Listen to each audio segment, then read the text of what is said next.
Okay, so we are back. We've got the camera, the rig moved. So we're just getting set up. Oh, no.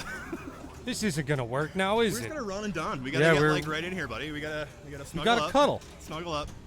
It's cold outside too. It's what, 25 below still here in Calgary? Oh, sunny 25 below, indeed. And so for Clago down in Palm Desert, you are quite lucky. I will be seeing that in a few days. Palm It's going to be Desert. fantastic. All right, so we got these guys playing. They're just jumping on. All right, Monopoly. The Monopoly guy. I always dug this game. Some people it's a love and hate, like most games, but this one seems to get a lot more hate than it does love. Now, This why? is a machine that I, years ago thought it would be really fun to own a Monopoly, and the feedback and what I understand is that it's just not done. It's just the code isn't very deep. This one specifically plays. It's a short playing machine. Like it does not. It kind of spits out balls pretty quick. The slings are really powerful. Now, how do you think of the? Ooh, look at that! He's down already. Shoot fast, right? Cobbins had 4 bad balls here. Well, I mean, we're gonna have good and bad here, that's for sure. So we'll see actually what Winston can do. Of course, this machine, just like Monopoly, the game, you start with 1,500 points or $1,500, which I think is a nice little touch. It's those things I really like. Yeah, but you can't buy. It's impossible to buy any houses on this game. For me, I've found that it's really hard to get through and to complete a lot of stuff. Is that not your take on it as well? That's the thing. As you go around the board, depending on what space you're landing on, you're completing modes. You're completing modes depending on what space you're landing on. So to actually start to buy houses, I think you've got to get around the board at least a couple of times. Because I've seen the mode, not in person obviously, but I've seen it on location or seen it on video where you're actually doing, I think it's land grab. So you're actually hitting shots, buying houses, buying hotels. Okay, so land grab is the one. It kind of plays like Totem, where at the end of this wizard mode, it's just spitting balls out. And at the end of the wizard mode, it ends that turn. All the balls drain, that same player shoots again. Fair enough. But now we got a question here, Eric, just to interrupt. Are slap saves damaging to the flipper buttons? In my knowledge, I don't think it really does. I mean, if you take a hammer to it, yeah, it might damage it a little bit. But if you're the hammer internals, hands, for sure. Yeah, hammer hands, yeah. I mean, it's every flip's a flap save. I would think it's going to eventually wear on it, but I mean, you think of some of these games, I mean, maybe the oldest game here would be Big Game. It's Big for Game, sure. yeah. It would have rebuilt flipper buttons, but they're meant to have some wear and tear, right? If it's all the time, I think my biggest thing is trying to keep four legs on the ground. Yeah. Like shaking the whole machine, I would say, is more physically wear and tear and detrimental to a machine than any slap on a button. But personally, I don't want people slapping the hell out of my games at home, so I try not to do it on the ones I play on location either. What if it's somebody you don't like? You just slappy? Yeah, I just do it behind their back. It's all right. No. All right, here we are.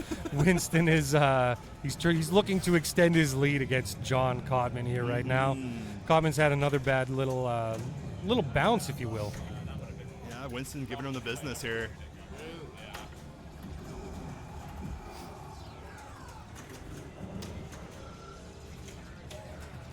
A lot of flashing. I don't see a whole lot of points. No, and that's the thing. You're gonna want to. He's gonna obviously want to hit some shots, but it's gonna make it up that ramp there. It's got that steep ramp, like you're gonna see in like a dialed in. Which, I mean, when you hit that shot, it feels great. There we go. You got the bank door open. The ball locked for multi-ball.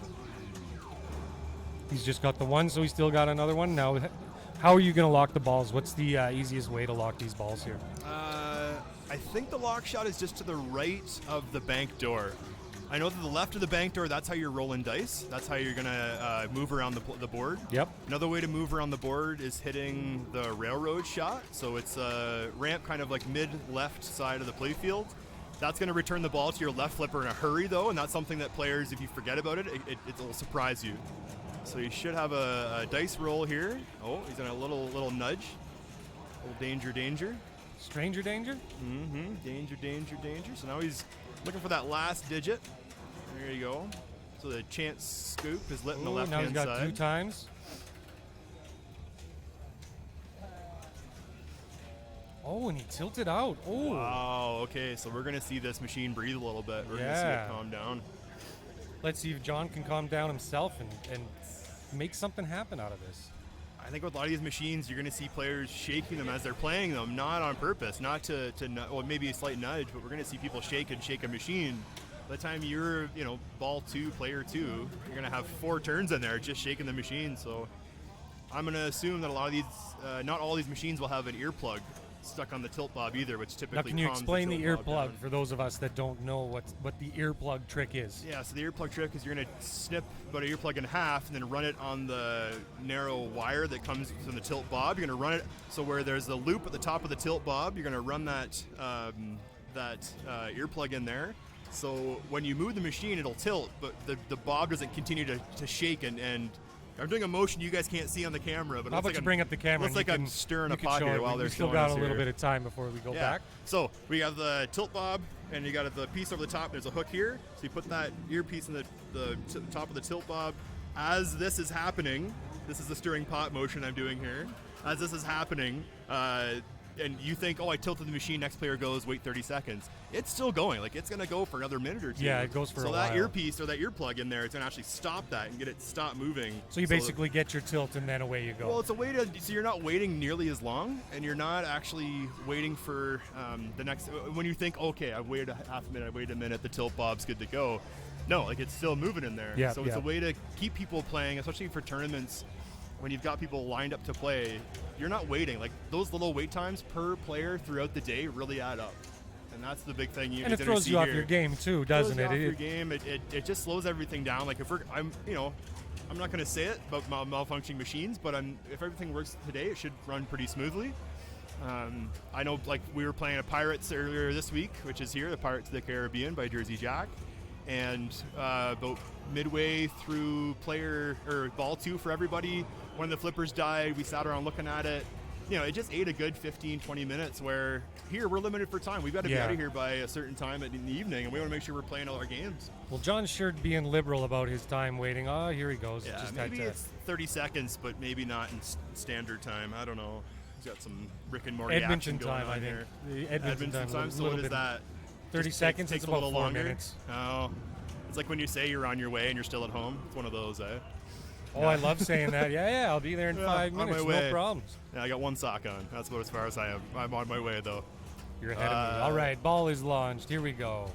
So, yeah, he's going to want to hit that bank door, get those ramps going. I don't think we're going to see John stop the ball, but we're going to see him slow it down, I bet, on a few of these shots. And that's the key on this game is to stop, get your shots, hit your shots, hopefully. Yeah, we're going to see all kinds of players play differently, that's for sure, though. So there, he's really dialed in on these ramp shots right now, and he's banking up the points here now. And that's another thing about this era of Stern is that you're not going to see hundreds of millions of points per shot or per game. This is the era of Stern where you were grinding out points. So what do you think is a great score on a game like Monopoly?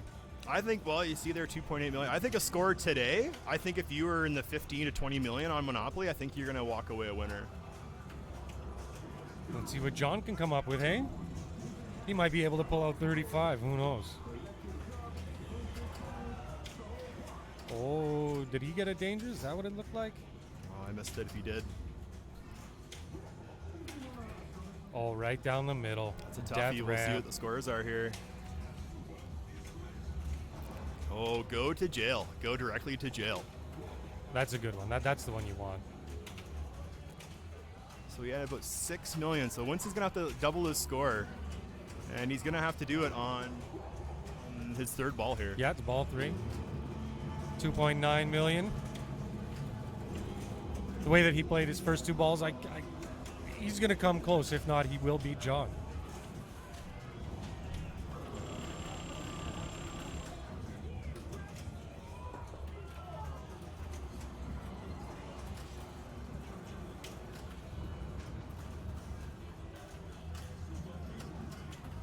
He's going to take his time, see what he's got to hit. Winston is no snooze when it comes to playing here. It shows on our stats that his finish last year in their league in Edmonton, he finished second place, and their league is bi-weekly, I believe, or it's Yeah, nightly. it's hardcore. It is. I mean, they live to their name, Die Hard. It is. You play a lot of pinball to get into that first place, and you're on a kind of a ladder in a standing scenario. So, I mean, even though he plays 16th in the province, anybody could place in this top 16 and still be that underdog or sleeper or favorite, depending who you're talking to.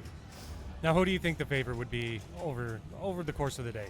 Well, it depends what you want to bring up? Do you want to bring up active years? If you're going to talk most active years, Derek Thompson. He's going to be the favorite for sure. If you're talking most events entered, you're going to think Jermaine. Jermaine's had over 350 events entered throughout the years he's been playing pinball. If you're going by rank, also Jermaine, ranked 27th, highest ranked player in IFPA right now in this tournament.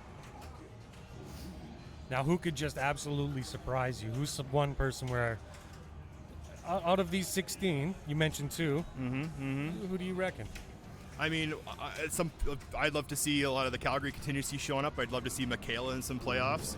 She's in her first woman to qualify for Alberta Provincials. She's cracked the top 1,000 players as well. You got previous champions, Dan Horn and again Derek Thompson. Again, we've got strong players from Calgary and John Kottman and Mike Tazenkos. So you notice I kind of just tiptoed around that question. Yeah, you're like a politician. Yeah. I'm sorry, I didn't say anything. I was fixated over here on Black Knight watching Jermaine put up 305 million. It looks like it's only on ball 2, so he still has 2 balls 305 left. million pinball points, eh? Yeah, that's a pretty big score. I already know that right now that's the grand champ on that. That's pretty steep. That's pretty steep for sure. All right, so we're going to do a quick move here. We'll be right back.